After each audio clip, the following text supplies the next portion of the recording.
கர்த்தருடைய பரிசுத்த நாமத்துக்கு ஸ்தோத்திரம். கர்த்தர் தாமே கிருபையாய் கொடுத்த நல்ல அந்த 8வது மாதத்துக்காக ஸ்தோத்திரம். இந்த 1ஆம் தேதிக்காக ஸ்தோத்திரம். கடந்த 7 மாதங்களும் தேவன் கிருபையாய் நடத்தினார். இந்த 8வது மாதத்தையும் கர்த்தர் கிருபையாய் நடத்துவார். நல்ல சுகத்தோடு பலனோடு அவர் நடத்துவார். உங்கள் எதிர்பார்ப்புகளை கர்த்தர் நிறைவேற்றுவார். நல்ல செய்திகளை கர்த்தர் கொண்டு வருவார்.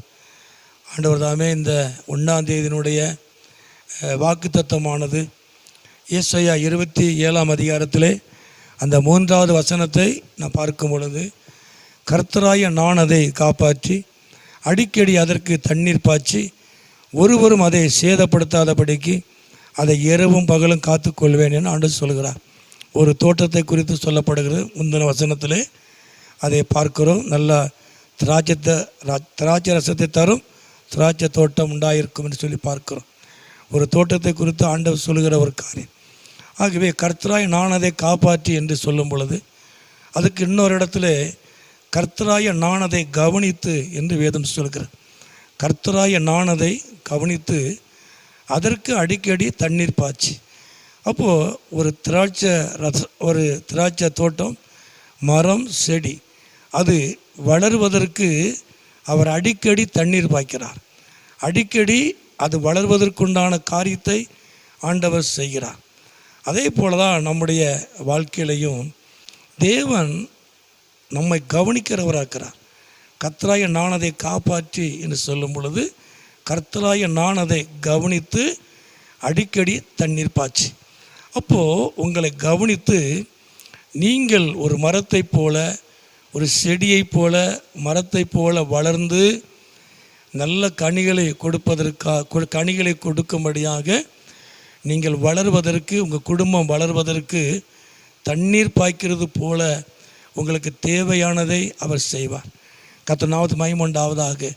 நீங்கள் வளர்வதற்கும், நீங்கள் பெருகுவதற்கும், நீங்கள் விருத்தி அடைவதற்கும், நல்ல கனிகளை கொடுப்பதற்கும் அவர் உங்களுக்கு உதவி செய்கிற ஒரு நல்ல தேவன். ஆண்டவர் தாமே உங்களை கவனிக்கிறார். அவர் உங்களை வளர பண்ணுகிறார். அவர் உங்களை பெருக பண்ணுகிறார். நீங்கள் வளர வேண்டும் என்று தேவன் விரும்புகிறார். கர்த்தர் நாமத்துக்கு மகிமை உண்டாவதாக. தொடர்ந்து நாம் கீழே வாசிக்கும் பொழுது, அதை ஒருவரும் அதை சேதப்படுத்தாதபடி இரவும் பகலும் காத்துக்கொள்வேன் என்று சொல்கிறார். அப்போது ஒரு வளர்ச்சி அடைந்த பிறகு உங்கள் வளர்ச்சியை, உங்கள் பெருக்கத்தை ஒருவனும் சேதப்படுத்தாதபடி, உங்கள் குடும்பத்தை, வளர்ந்த உங்கள் குடும்பத்தை, வளர்ந்த உங்கள் வாழ்க்கையை, வளர்ந்து கொண்டிருக்கிற உங்கள் ஊழியத்தை ஒருவனும் தொடாதபடி, சேதப்படுத்தாதபடி அவர் இரவும் பகலும் காக்கிற ஒரு நல்ல தேவன். ஆண்டவர் தாமே இந்த நாட்களில் உங்கள் வாழ்க்கையில் ஆண்டவர் ஒரு பெரிய காரியத்தை செய்வார். அவர் கவனிக்கிறது எதுக்கு அப்படின்னா, நீங்கள் வளரணும், நீங்கள் வளர்ச்சி அடையணும்.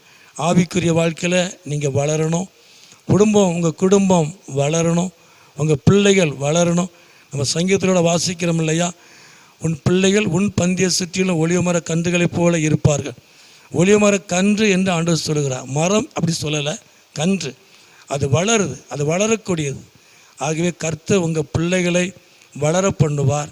படிப்பில் எல்லாவற்றிலையும் அவர் வளர பண்ணுவார். சிறந்திருக்க கர்த்தர் உதவி செய்வார். உங்கள் குடும்பத்தை தேவன் வளர பண்ணுவார். உங்கள் வாழ்க்கையை தேவன் வளர பண்ணுவார். குடும்பத்தை பெருக பண்ணுவார். பொருளாதாரத்தை தேவன் பெருக பண்ணுவார். நல்ல விருத்தியடைய பண்ணுவார். ஊழியத்தை தேவன் வளர பண்ணுவார். ஆனால் வளர்ந்த உங்கள் குடும்பத்தை, உங்கள் பிள்ளைகளை, உங்களுடைய பொருளாதாரத்தை, உங்களுக்கு கொடுக்கப்பட்ட ஊழியத்தை ஒருவனும் சேதப்படுத்தாதபடி, ஒருவனும் அதை தொடாதபடிக்கு ஆண்டவர் இரவும் பகலும் காத்து நடத்துகிற ஒரு நல்ல தேவனாக இருக்கிறார். ஆண்டவர் தாமே இந்த மாதத்தில் கர்த்தர் உங்களை அதிகமாய் ஆசீர்வதிப்பார். அவர் உங்களை கவனிக்கிறவராக இருக்கிறார். அவர் உங்கள் மேலே கவனமுள்ளவராக இருக்கிறார். அவர் உங்களை வளர்வதற்கும், விருத்தி அடைவதற்கும், பெருகுவதற்கும் அவர் உங்களுக்கு உதவி செய்கிறவராக இருக்கிறார். நீங்கள் வளர்ந்து பெருகும் பொழுது ஒருவன் உங்களை சேதப்படுத்தாதபடி உங்களை காத்து கொள்கிற நல்ல ஒரு பாதுகாக்கிற நல்ல தேவனாக இருக்கிறார். கர்த்தர் உங்களை ஆசீர்வதிப்பார். உங்கள் குடும்பத்தையும், உங்கள் பிள்ளைகளையும், உங்கள் ஊழியங்களையும் ஆண்டவர் ஆசீர்வதித்து அவர் நாமத்தை மகிமைப்படுத்துவார். ஜெபம் பண்ணுவோமா? எங்களை அதிகமாக நேசிக்கிற நல்ல பிதாவே, அருமையான ஆண்டவரே, இந்த நேரத்துக்காக ஸ்தோத்திரம். இந்த சத்தத்தை கேட்டுக்கொண்டிருக்கிற ஒவ்வொரு பிள்ளைகளையும் குடும்பங்களையும் என் ஆண்டவர் ஆசீர்வதித்து உடைய நாமத்தை மகிமைப்படுத்தும். இயேசுவின் நாமத்தில் ஜெபிக்கிறோம் நல்ல பிதாவே. ஆமேன், ஆமேன்.